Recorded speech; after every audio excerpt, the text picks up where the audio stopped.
अस्सलाम वालेकुम फ्रेंड्स, एक बार फिर मैं आबिद अली आप सबके सामने हाज़िर हूँ एक बहुत ही अहम वीडियो लेकर।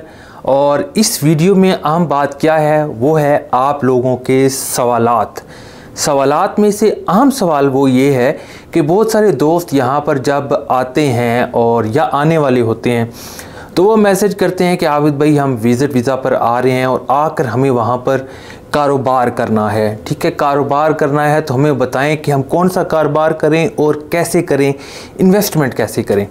ठीक है, तो उसके लिए सबसे बेहतरीन तरीका तो ये है कि आप कनाडा की ऑफिशियल जो वेबसाइट है www.canada.ca पर जाएं। वहाँ पर आपको इन्वेस्टमेंट की जितनी भी ऑप्शंस हैं वो सारी मिल जाती हैं। आप उनको स्टडी करें तो आपको वहाँ से इंफॉर्मेशन मिल सकती है। लेकिन उसमें ज़्यादातर होता क्या है कि वो कहते हैं जी कि हम इन्वेस्टमेंट करना चाहते हैं और वो भी विज़िट वीज़ा के ऊपर आकर। तो जो मेरी पर्सनल इंफॉर्मेशन है उसके मुताबिक जो शख्स विज़िट वीज़ा पर आता है वो यहाँ पर आकर ना तो कोई काम कर सकता है, ठीक है, और ना ही वो यहाँ पर कोई कारोबार कर सकता है। उसके लिए ज़रूरी है कि आपके पास यहाँ पर कोई लीगल स्टेटस हो जिसके बाद आप यहाँ पर अपना काम शुरू कर सकते हैं या फिर कोई आप कारोबार सेट कर सकते हैं।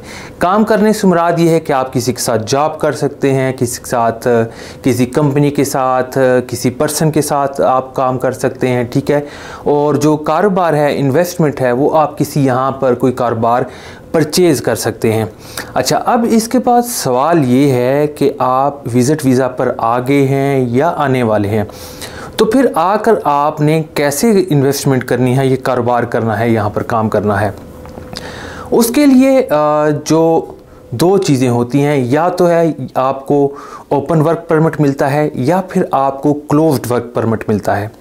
ठीक है, अब ओपन वर्क परमिट क्या है, किन लोगों को मिलता है, क्लोज्ड वर्क परमिट क्या है, किन लोगों को मिलता है, वो मैं आपको थोड़ा सा उस हवाले से जो मेरी इन्फॉर्मेशन है मैं वो आपसे शेयर कर देता हूँ। अच्छा, ओपन वर्क परमिट मिलता है इंटरनेशनल एक्सपीरियंस क्लास में जो हॉलीडे वर्क वीज़ा है उसके ऊपर लोगों को ओपन वर्क परमिट मिलता है।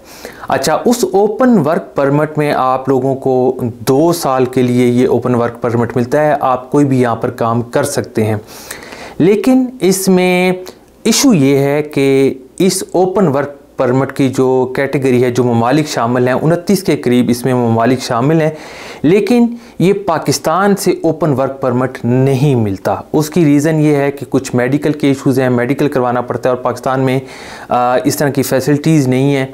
जो IRCC की तरफ से जो मेडिकल का है सेटअप वहाँ पर नहीं है।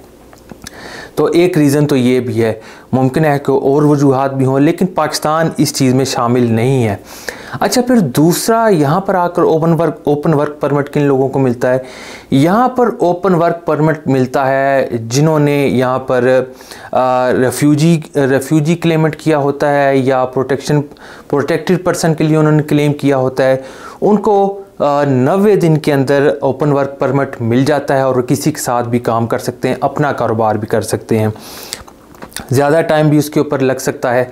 ठीक है, और दूसरा ओपन वर्क परमिट मिलता है कि अगर किसी ने क्लोज्ड वर्क परमिट किसी फैमिली ने लिया है, किसी कंपनी के साथ, किसी एम्प्लॉयर के साथ, ठीक है, तो उसकी जो फैमिली है उसको ओपन वर्क परमिट मिल जाता है। यानी एक क्लोज्ड वर्क परमिट जो मेन एप्लीकेंट है जो किसी कंपनी के साथ है उसको मिला, और जो दूसरा ओपन वर्क परमिट है वो उसकी फैमिली को मिलता है। ठीक है, ये एक चीज़ होगी जिसमें ओपन वर्क परमिट आपको मिल जाता है। इसके अलावा ओपन वर्क परमिट आपको नहीं मिलता है किसी भी सूरत में। अच्छा, देन फिर आ जाता है closed work permit. Closed work permit में मुख्तलिफ यहाँ पर कैटेगरीज़ हैं, मुख्तलिफ सूबों की मुख्तलिफ स्ट्रीम्स चल रही हैं। उन स्ट्रीम्स में आपको क्लोज्ड वर्क परमिट मिलता है। अगर आप LMIA के ज़रिए वर्क परमिट लेते हैं वो भी आपका क्लोज्ड वर्क परमिट होता है। किसी एक एम्प्लॉयर के साथ आप काम करते हैं उसमें भी आप बिज़नेस नहीं कर सकते। ये याद रखिएगा कि आपने अगर वर्क परमिट लिया किसी कंपनी के साथ, किसी एम्प्लॉयर के साथ, तो आप बिज़नेस नहीं कर सकते, इन्वेस्टमेंट उसमें भी आप नहीं कर सकते। आप आए विजिट वीज़ा के ऊपर किसी से LMIA लिया, वर्क परमिट लिया, ठीक है, तो उस पर आप इन्वेस्टमेंट या कारोबार नहीं कर सकते। फिर आपको क्या करना है? अच्छा, उसके लिए ये ज़रूरी है कि मुख्तलिफ़ स्ट्रीम्स हैं इन्वेस्टमेंट के लिए जो यहाँ पर गवर्नमेंट ऑफ कनाडा ने मुख्तलिफ़ सूबों में लॉन्च की हुई हैं। उसमें आप इन्वेस्टमेंट कर सकते हैं, ठीक है। एंटरप्रेन्योरशिप है, इसके अलावा स्टार्टअप प्रोग्राम है, ठीक है। इस तरह के और चीज़ें भी हैं, और 2-3 प्रोग्राम हैं जिसमें आप इन्वेस्टमेंट के ज़रिए यहाँ पर अपना कारोबार स्टार्ट कर सकते हैं। अच्छा, उसमें होता ये है कि आप विज़िट वीज़ा पर यहाँ पर आ गए हैं।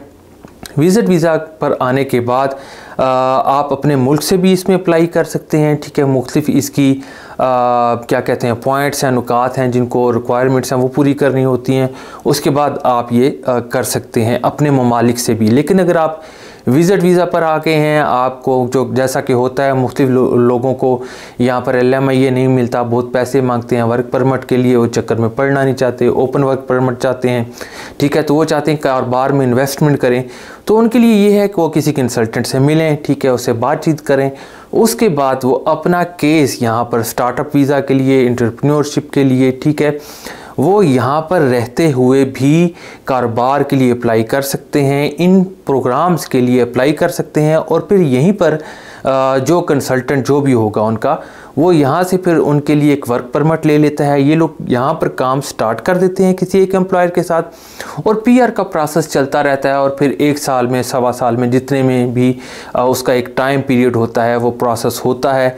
देन वो फिर PR में उनकी डायरेक्ट PR हो जाती है। लेकिन उसमें अगर आप स्टार्टअप वीज़ा में अप्लाई कर रहे हैं, एंटरप्रेन्योरशिप में अप्लाई कर रहे हैं, या फिर एग्रीकल्चर लैंड ले रहे हैं, उसमें फिर आप कारोबार कर सकते हैं, ठीक है। वो फिर आपका वर्क परमिट नहीं होता। तो ये वो चीज़ें थी जो बहुत ज़्यादा लोग मुझसे पूछते हैं, ख़ासकर पे जो विज़िट पर आ रहे हैं, आने वाले होते हैं, कॉल कर देते हैं मुझे, या एयरपोर्ट पर भी बहुत सारे लोग पहुंचकर कॉल करते हैं। और कुछ तो ऐसे हैं जो भी यहाँ पर मेरे शहर में आ चुके हैं और मुझे कहते हैं कि आपकी वीडियोस दे दे के हम आ गए हैं आबिद भाई, तो बताएं हमें क्या करना है और कैसे होता है। तो उनको मैं बता देता हूँ जो चीज़ होती है, या फिर उनको जो यहाँ पर कंसल्टेंट हैं या जो हमारे लॉयर्स हैं उनके पास भेज देते हैं। वो फिर जो अपना काम करवाना होता है ना, वो उस चीज़ को आगे लेकर चलते हैं। हम इतनी ही कोशिश कर सकते हैं। मैं ये जो वीडियोस बनाता हूँ दोस्तों, इसका मकसद सिर्फ़ और सिर्फ यही होता है कि जो अपनी कम्युनिटी है उन तक इंफॉर्मेशन पहुँचाई जा सके, और उन जो कम्युनिटी है मेरी इन बातों से अगर उनका कोई मसला हल होता है, इनको इन्फॉर्मेशन मिलती है, हेल्प मिलती है, तो वो मेरे इन वीलॉग्स को देखकर इन्फॉर्मेशन लेकर अपनी अगर कोई उनकी ज़रूरत पूरी हो सकती है इन वीलॉग से, तो वो पूरी कर लें। उनको हेल्प हो सकती है तो वो हेल्प इससे लें। अदरवाइज़ कोशिश किया करें कि जो कनाडा की ऑफिशियल वेबसाइट है वहाँ पर जाकर आप सारी मालूमात लें, क्योंकि जो ऑथेंटिक चीज़ है वो आपको वहीं से मिलेगी। अभी तक की वीडियो अगर आपको अच्छी लगी हो तो नीचे कमेंट ज़रूर कीजिएगा, इस वीडियो को लाइक करें और इस वीडियो को आगे अपने दोस्तों से शेयर ज़रूर करें। आपका एक लाइक या आप मेरे चैनल के अगर फॉलोअर बनते हैं तो मेरे चैनल को यही फ़ायदा होगा कि आप मेरे एक फॉलोअर बन रहे हैं और मेरा चैनल मज़ीद थोड़ा सा बेहतर होगा। और एक और रिक्वेस्ट कि अगर आपने अभी तक मेरे YouTube चैनल को ज्वाइन नहीं किया, सब्सक्राइब नहीं किया, तो वेव्स टीवी को वहाँ पर भी सब्सक्राइब कर लें अगर आप समझते हैं इस नाचीज़ को कि वहाँ पर आप मुझे लाइक करना चाहते हैं। तो अभी तक के लिए यही था।